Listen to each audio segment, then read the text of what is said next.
Hi neighbors. Jerri-ellen went for a walkie. She's doing pretty good, aren't you puppies? Aren't you?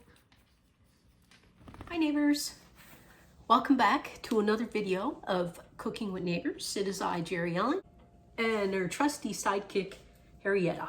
Hey puppy. So, what are we doing today? It is Sunday. So I am making a treat that's traditional. Today I'm making a treat from Cape Breton, originated there. It's called the Cape Breton pork pie.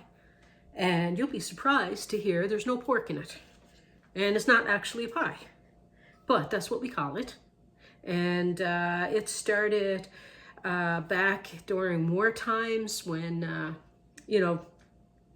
meat probably was sometimes very hard to come by, so they made these little tarts that were delicious, and it looked like little meat pies, like little pork pies. So, anywho, let's get started. Like my apron. This is a Cape Breton tartan. That's the Cape Breton tartan. Okay. Has three stages, none of them difficult. I want to preheat my oven to 325 degrees Fahrenheit. The base, the crust, is a shortbread crust. Okay? I have 1 cup of softened butter.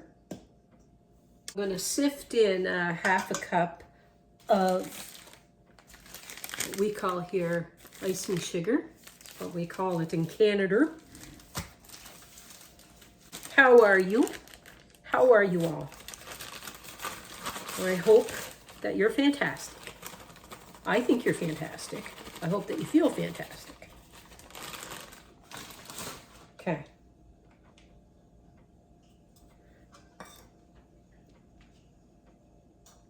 I like sifting my powdered sugar here because sometimes because of moisture, what have you, you can have lumps, and we don't want lumps. This will make sure that there are no lumpies. It's another rainy weekend here. Been raining since Friday. I'm going to do another video today as well, but I'm not gonna post it today. I just want to keep my Canadian Sunday traditional Canadian or Canadian dishes or whatever separate, like it's on its own little special video. These pork pies, Cape Breton pork pies, we grew up and still have them. I make them during the holidays, like during Christmas. They're very popular. And then down home, you'll see them at wedding, like buffet, like someone doing a potluck for a wedding, like a bridal shower. You have them baby showers, different things like that, special occasions. And we have a visitor coming. We have someone coming from the US of A coming to visit. So I'm going to throw some in the freezer. I'm going to make a few, and I'll put some in the freezer. I'm going to be baking a few things because every day I want to put out, different muffins, cupcakes, tarts, things like that for in the morning for coffee and tea. So I may share some of those things that I'm making. I got a whole binder of stuff that I want to do. I got like more than a binder, but I like stuff coming up in the binder that I'd like to share. Come on. Okay. I'm going to cream this together with my handy dandy hand mixer before I add the other parts to this. I don't know what I'm doing half the time here with this thing. This one goes over here, does it? Yeah, and then this one over here. Yeah. Yes. I don't want this to go flying. you want it creamed together nicely. So on a lower type of speed for 2 minutes. Okay, that's creamed. I have 2 cups of all-purpose flour, 2 tablespoons of cornstarch, and 1/4 teaspoon of salt. I'm just gonna mix that through. Egg yolk as well, and vanilla. I want to put 2 teaspoons of vanilla.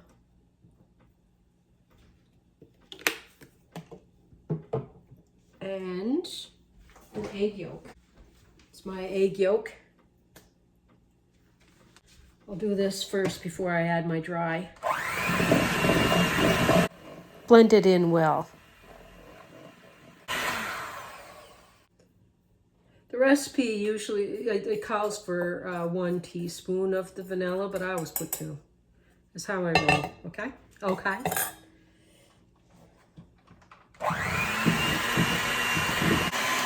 I'll do the rest with my spatula. My oven is ready. Talk about timing. Because this is just about ready.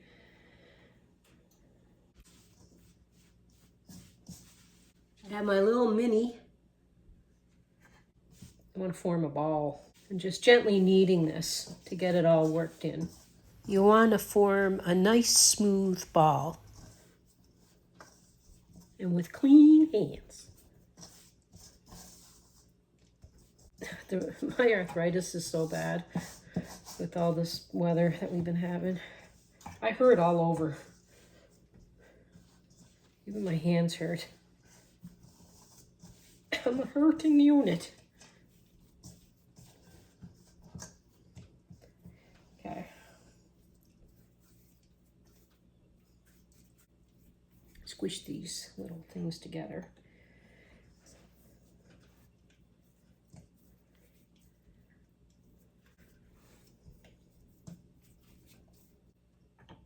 I want to squish them and form little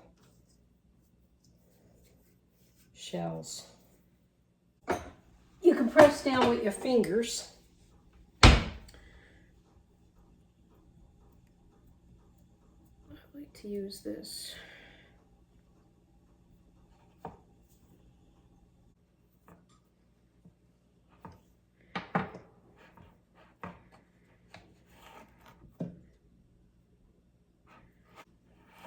If they crack, then just tap them with your hands and get the cracks. We're going to continue with these. Then I'll smooth them out.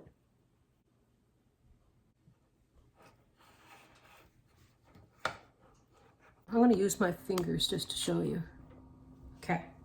You can press them in, and if you find you get like too thin at the bottom, you can just take a little piece of dough and put it in there. Just squish it in there.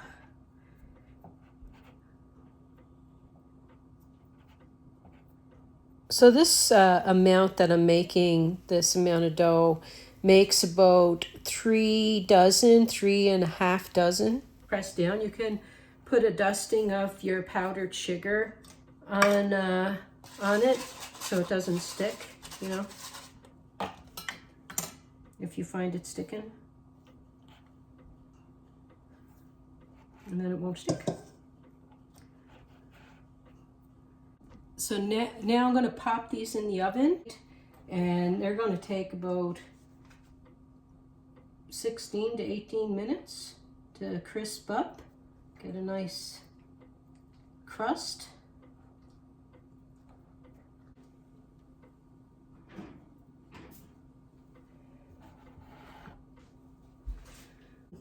When they come out and when they're cooling, we're going to do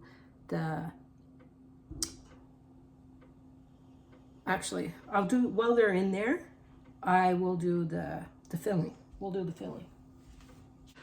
Okay, for the filling, you want 375 grams of pitted dates. Okay, so that's like 12 ounces or 2 1/4 cup. There are a number of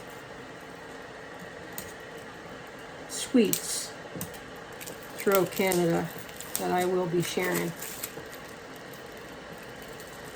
All of them are so tasty.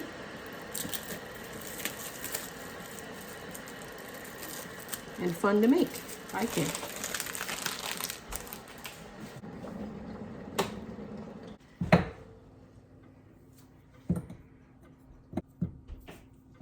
Now,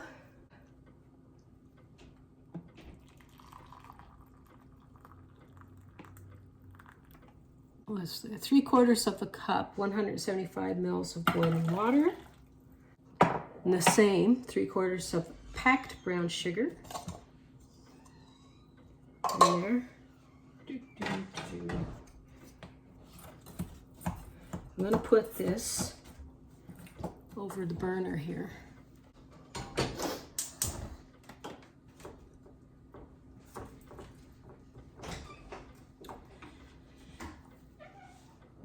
I'm going to put a pinch of salt in there, like 1/4 teaspoon.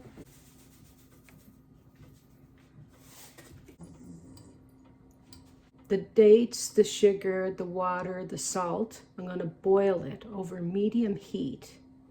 And then when it starts really giving a boil, I'm going to turn it down to some pitch, probably to more like a simmer. And I'm going to stir this often for like, say 4 minutes. I'm just waiting for it to come back to I'm waiting for it to come to a boil. It's actually just a titch above medium on my burner.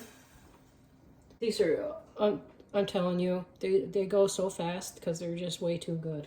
They freeze pretty good, but keep them in an airtight container in the freezer if you're freezing them. And I usually try to have them within the first few weeks of freezing them.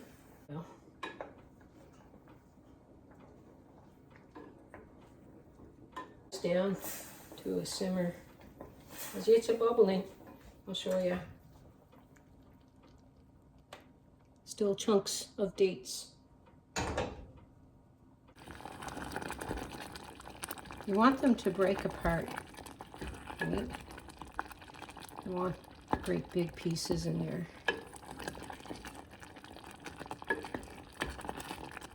And you don't want it to burn, so that's why you got to keep stirring it. Stir it. Keep on mixing.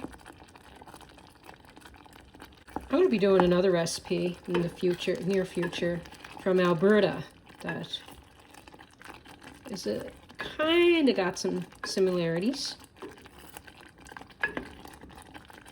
But next weekend I'm doing a recipe from the prairies, from the prairie provinces, I believe. I turned it right down now because it's getting really thick and it's spitting kind of at you. You don't want to burn yourself. Don't want that to happen. Now that that is mushy, I'm going to add, now that that is mushed up, like a good mush, make sure there's no big chunks in there. I'm going to add some, I took it off the heat, so I want to add some vanilla. Just cooling it slightly. I got a cool cloth under it. And she's nice and mushy, like a mash.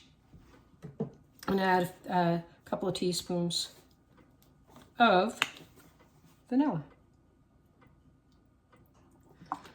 Not too much.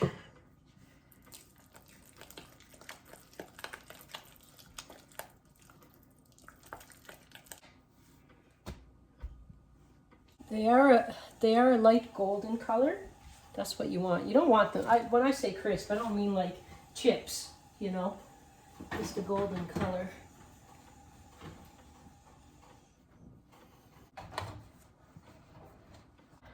Don't be alarmed if they're puffy a little. Don't worry about it.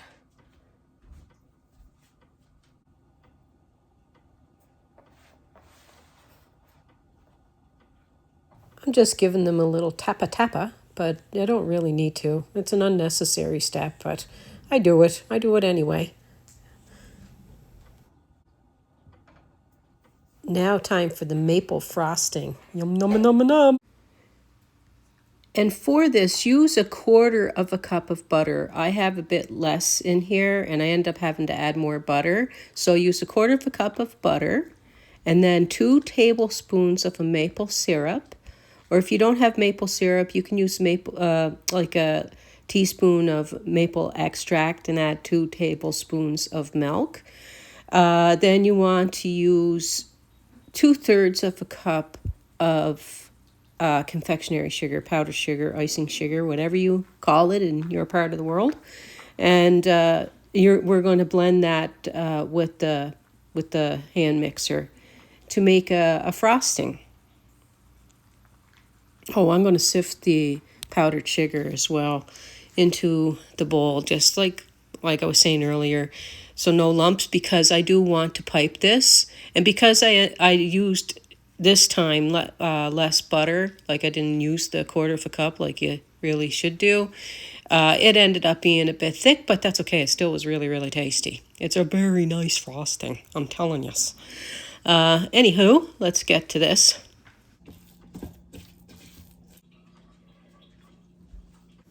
So you just want to pop them out with a knife, just a thin knife.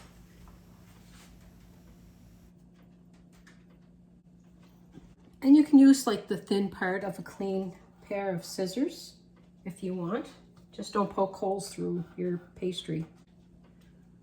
Now on to that tasty filling.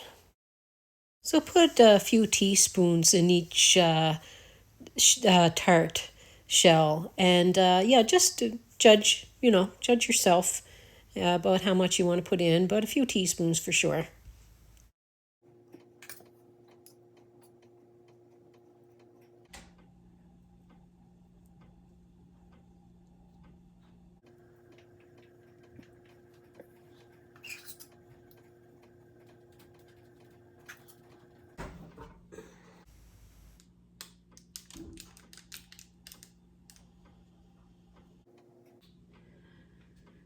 Okay, how am I going to make this look pretty? Okay, let's have a tasty poo. I'm just going to take, which one? I'm going to take this guy right here. Let's have a taste. Here you go, neighbors. Let me double jump.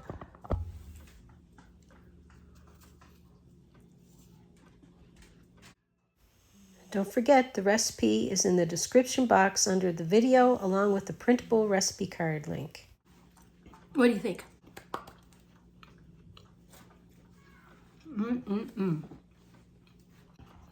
They're delicate and they're tasty, but look at that. Give it a thumbs up, please, if you like this video, and if you want to share it out, please do, to your friends, family, whoever you think may like this.